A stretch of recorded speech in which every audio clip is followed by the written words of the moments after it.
Assalamualaikum warahmatullahi wabarakatuh. Perkenalkan, nama saya Siti Laila Tushifa dari jurusan Teknologi Rekayasa Otomasi Sekolah Vokasi Universitas Diponegoro.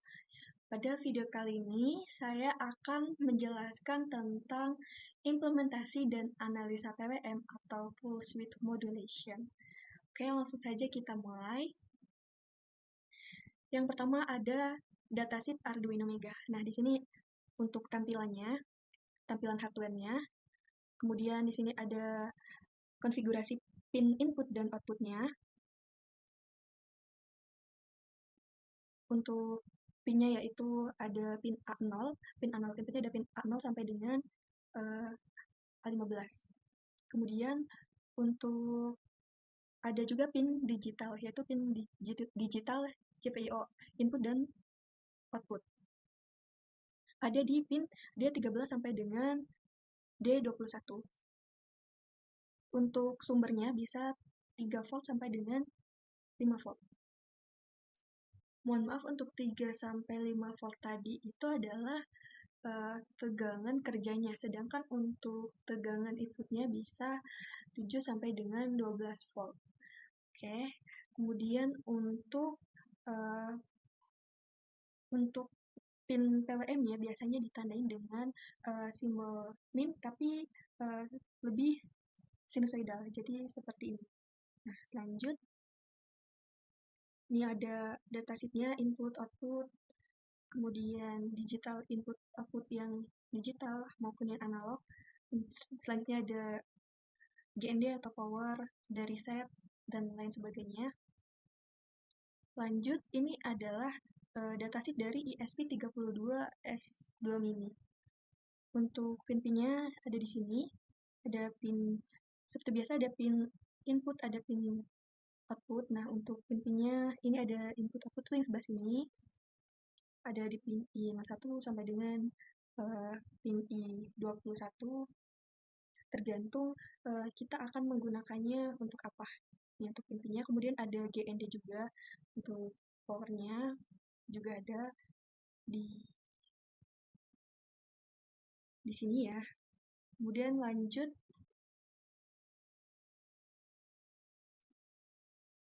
saya akan membahas terkait PWM. Yang pertama, pengertian. PWM atau Pulse Width Modulation adalah teknik modulasi sinyal digital yang digunakan untuk mengatur besar daya, tegangan rata-rata, atau kecepatan suatu perangkat dengan cara mengubah lebar pulsa atau width dari sinyal digital high dan low. Meskipun sinyal PWM hanya memiliki dua kondisi, yaitu high dan low, dengan mengatur perbandingan waktu high terhadap satu periode penuh, sinyal PWM dapat menyerupai sinyal analog. PWM sangat banyak digunakan pada pengaturan kecepatan motor DC, pengaturan terang redup LED, kontrol daya pada inverter dan power supply, serta sistem kendali dan otomasi. Selanjutnya ada prinsip kerja PWM. Dalam satu periode PWM, sinyal akan bernilai high selama waktu tertentu atau T-on. Kemudian bernilai low selama sisa waktu atau T-off. Jika periode total adalah T, maka T sama dengan T-on ditambah T-off. Dengan mengubah T-on dan T-off tanpa mengubah sinyal amplitudo, maka nilai tegangan rata-rata yang diterima beban juga berubah. Dengan mengubah T-on dan T-off tanpa mengubah amplitudo sinyal, maka nilai tegangan rata-rata yang diterima beban juga berubah. Secara sederhananya, jika T-on-nya kecil, maka dayanya kecil, dan jika T-on-nya besar, maka dayanya besar. Lanjut, ada frekuensi PWM. Frekuensi PWM adalah jumlah siklus PWM dalam 1 detik dan dinyatakan dalam Hertz. Rumusnya yaitu FPWM sama dengan 1/T. Pengaruh frekuensi PWM sama dengan apabila frekuensinya rendah, maka sinyal mudah terlihat, bisa menimbulkan getaran atau suara pada motor. Kemudian, jika frekuensinya tinggi, responnya akan lebih halus, tetapi membebani hardware dan menurunkan resolusi. Contohnya, pada 500 Hz, sampai dengan 2 kHz, kontrol motornya akan sederhana. Kemudian untuk 20 kHz sampai dengan 25 kHz, kontrol motor agar tidak terdengar suara. Dan yang paling terakhir 100 kHz, aplikasi switchingnya cepat atau power electronics. Kemudian ada duty cycle PWM. Duty cycle adalah perbandingan waktu sinyal high terhadap satu periode penuh. Untuk rumusnya, duty cycle dalam persen sama dengan T on dibagi T dikali 100%. Interpretasi duty cycle yaitu jika 0% maka sinyalnya low atau 0 volt. Kemudian jika duty cycle-nya 25% maka sinyalnya high atau seperempat periodenya. Kemudian apabila duty cycle-nya 50% maka sinyal high dan low sama-sama lama. Kemudian apabila duty cycle-nya 75% maka sinyal high lebih lama daripada low. Dan apabila duty cycle-nya 100% maka sinyalnya akan selalu high. Duty cycle ini menentukan besar tegangan rata-rata dan daya yang diterima beban. Selanjutnya ada yang namanya resolusi PWM. Resolusi PWM ini menyatakan seberapa halus perubahan duty cycle yang dapat dihasilkan. Untuk resolusi biasanya dinyatakan dalam bit, yaitu bisa 6-12 bit. Untuk 6 bit itu 2⁻6 atau 64 level, 0 sampai dengan 63. Kemudian 8 bit itu 256 level, 0 sampai dengan 225. Kemudian 10 bit yaitu 1024 level atau 0 sampai dengan 1023. Dan yang paling terakhir adalah 12 bit yaitu 4096 level atau 0 sampai dengan 4095. Semakin besar resolusi, maka pengaturan duty cycle semakin halus. Dan semakin besar resolusi, beban komputasi dan timer juga akan semakin besar. Selanjutnya yaitu frekuensi PWM. Frekuensi dan resolusi PWM saling berkaitan dan memiliki hubungan trade-off. Jika frekuensi dinaikkan, periode PWM semakin kecil dan jumlah langkah resolusi yang bisa digunakan berkurang. Jika resolusi diperbesar, maka frekuensi maksimum yang bisa dicapai akan menurun. Kemudian contohnya yaitu 25 kHz, resolusinya 10 bit, kemudian 100 kHz, resolusinya 8 bit, dan 150 kHz, resolusinya 7 bit. Oleh karena itu, diperlukan pencarian kombinasi frekuensi dan resolusi yang paling optimal. Selanjutnya, saya juga akan membahas terkait hubungan frekuensi dan resolusi PWM. Untuk frekuensi dan resolusi PWM saling berkaitan serta memiliki hubungan trade-off. Jika frekuensi dinaikkan, periode PWM-nya akan semakin kecil dan juga jumlah langkah resolusi yang bisa digunakan akan berkurang. Jika resolusinya diperbesar, maka frekuensi maksimum yang bisa dicapai menurun. Contohnya yaitu pada 25 kHz resolusinya 10 bit, 100 kHz resolusinya 8 bit, dan 150 kHz resolusinya 7 bit. Oleh karena itu, diperlukan pencarian kombinasi frekuensi dan resolusi yang paling optimal. Selanjutnya, saya juga akan membahas terkait PWM non-inverting dan PWM inverting serta geser phase PWM. Untuk yang pertama, saya akan membahas terkait PWM non-inverting. PWM non-inverting adalah mode yang standar pada PWM. Mode PWM standar. Kemudian untuk karakteristiknya, duty cycle-nya meningkat sama dengan lebar pulsa high-nya meningkat. Kemudian nilai PWM-nya 0%, output-nya akan low, dan nilai PWM maksimum output hampir selalu high. Mode ini digunakan pada sebagian besar aplikasi PWM. Selanjutnya ada juga PWM inverting. Untuk PWM inverting merupakan kebalikan dari PWM non-inverting. Untuk karakteristiknya, duty cycle meningkat, lebar pulsa high justru berkurang.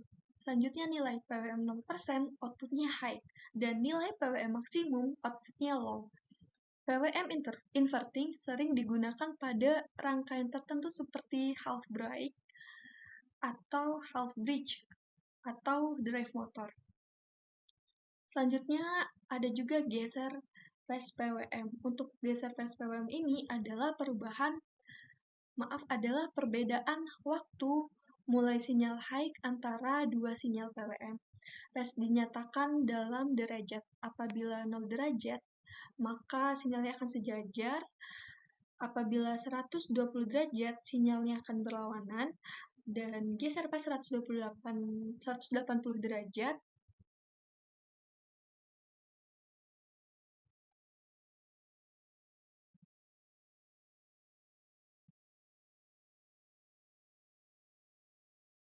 maaf, kita lanjut. Untuk geser pas 180 derajat berarti maaf, tadi kita sampai phase dinyatakan dalam derajat. Oke, phase dinyatakan dalam derajat. Untuk 0 derajat, sinyalnya akan sejajar. Dan apabila phase-nya 180 derajat, sinyalnya akan berlawanan. Lanjut, ketika phase 180 derajat, berarti ketika PWMA high, maka PWMB-nya akan low. Kemudian frekuensi dan duty cycle tetap sama. Aplikasi geser phase PWM yaitu pada inverter, kontrol motor BLDC, dan sistem switching daya. Selanjutnya yaitu kita next. Nah, ini ada dokumentasi dari kelompok saya untuk nomor 1. Nah, untuk langkah yang pertama dalam praktikum ini, tentunya kita menyusun wiring. Setelah itu, menyusun program juga. Untuk programnya kita memakai kursor AI supaya lebih mudah dan yang bisa menampilkan interface dengan bagus. Ini saya kasih contoh sedikit.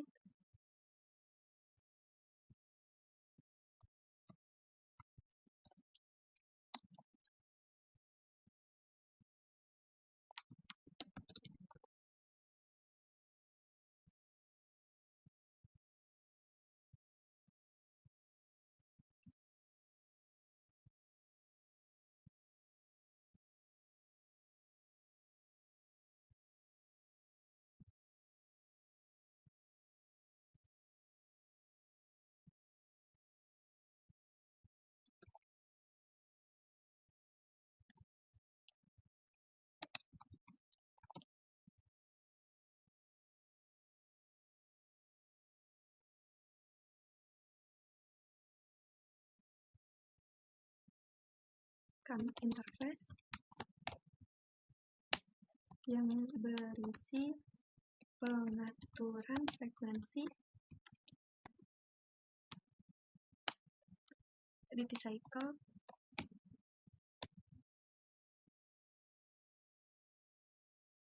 komunikasi serial,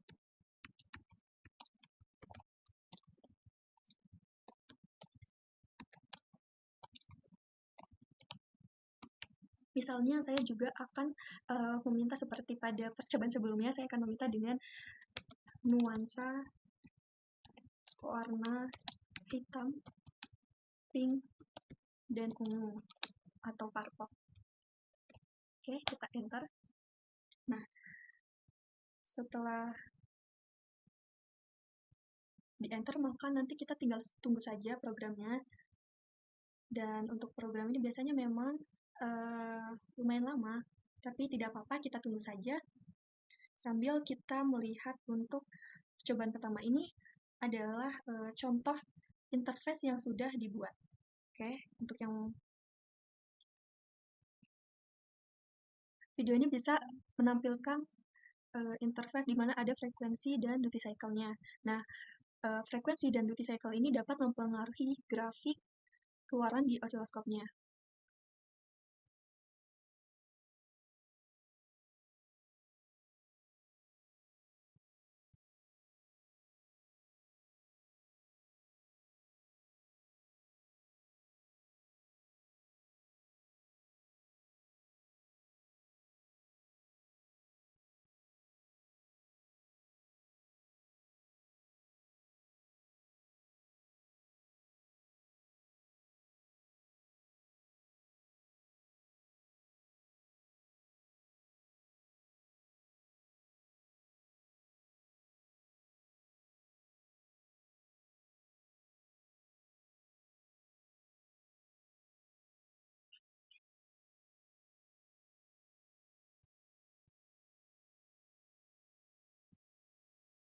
Nah, ini bisa dilihat untuk sinyal keluaran di osiloskopnya ini akan berbeda apabila kita mengatur frekuensi yang berbeda, duty cycle yang berbeda, dan resolusi yang berbeda, maka untuk grafik keluarannya, sinyal keluarannya, maka akan berbeda-beda.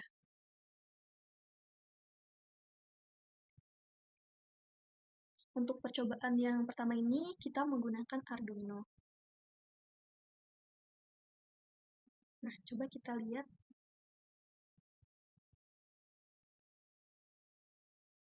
untuk codingannya.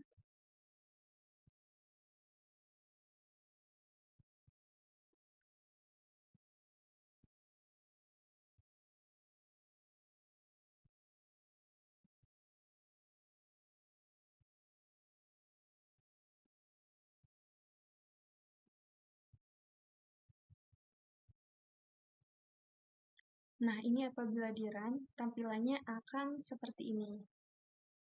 Ada pengaturan frekuensi, kemudian ini pengaturan port dulu, baud rate, kemudian frekuensi, duty cycle. Ini untuk resolusinya cuma ada dua, ada 8 bit dan juga 16 bit. Ada serial monitornya dan ya seperti ini untuk interface-nya. Kita lanjut di percobaan kita yang tadi. Yang pertama adalah percobaan 2. Yang pertama percobaan 1, kemudian percobaan 2. Kita untuk percobaan 1 tadi kita sudah membahas ya, kita lanjut ke percobaan 2 saja. Nah, untuk di percobaan 2 seperti biasa, seperti tadi di percobaan pertama, tentunya kita mengatur dulu dari frekuensi dan juga duty cycle-nya.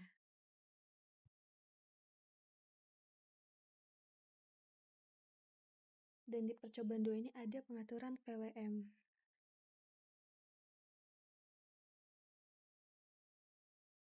Untuk grafiknya seperti itu. Untuk gambar sinyalnya. Karena PWM ini sudah pasti bentuk sinyalnya kotak-kotak ya, karena PWM, Pulse Width Modulation.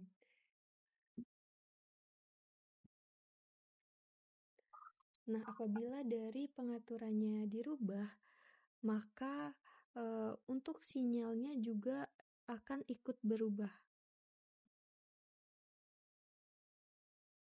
Ini untuk PWM-nya diganti.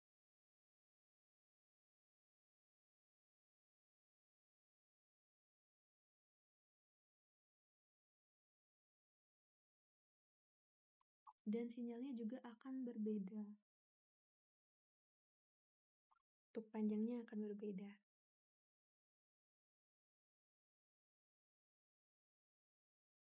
Nah, ini untuk yang inverting dan non-inverting menggunakan Arduino. Lanjut kita ke percobaan 3. Untuk percobaan ini menggunakan ISP.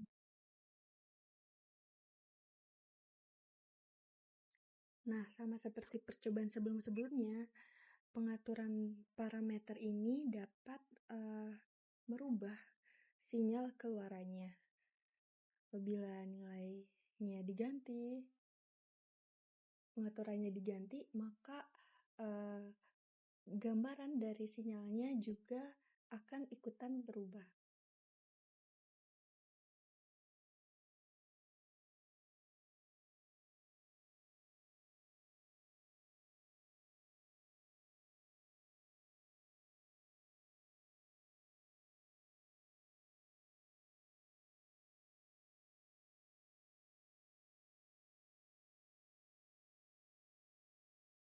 Sudah, kita lanjut.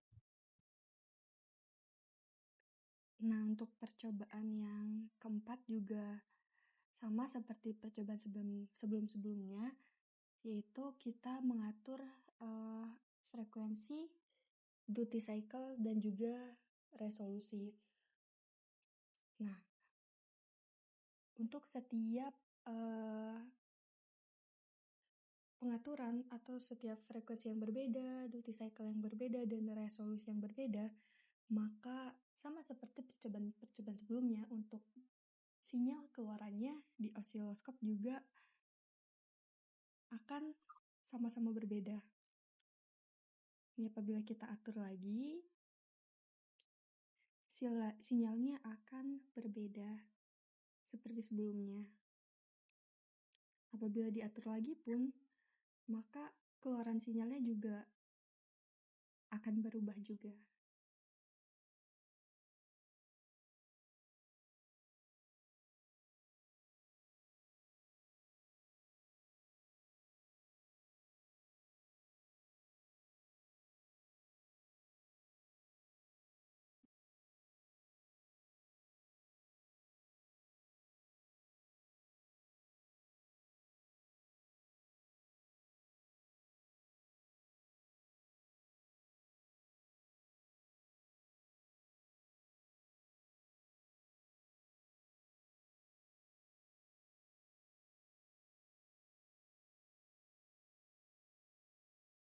Lanjut kita ke percobaan 5.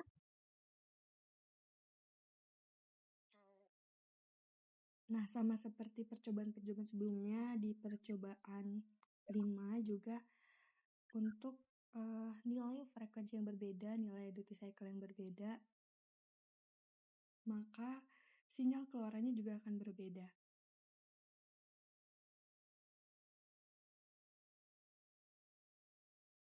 Nah, apabila duty cycle-nya digeser, maka gelombangnya akan bergeser.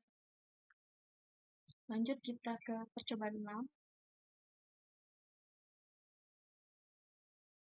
Nah, untuk percobaan 6 ini kurang lebih sama seperti percobaan 5, yaitu kita bisa mengubah duty cycle-nya dan frekuensi yang dibesar kecilkan, maka untuk sinyal keluarannya juga akan berubah. Namun untuk pada percobaan 6 ini ada pasif yang bisa menggeser keluaran sinyal. Nah, bisa bergeser seperti itu.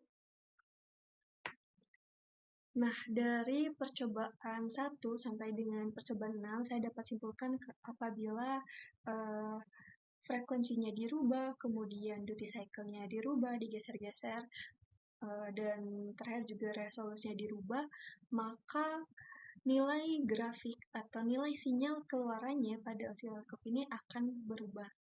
Selanjutnya pada tadi percobaan 6 juga kita menggunakan pasif atau kita bisa menggeser sinyal gelombangnya sebanyak 180 derajat dan itu bisa membuat sinyalnya bergeser.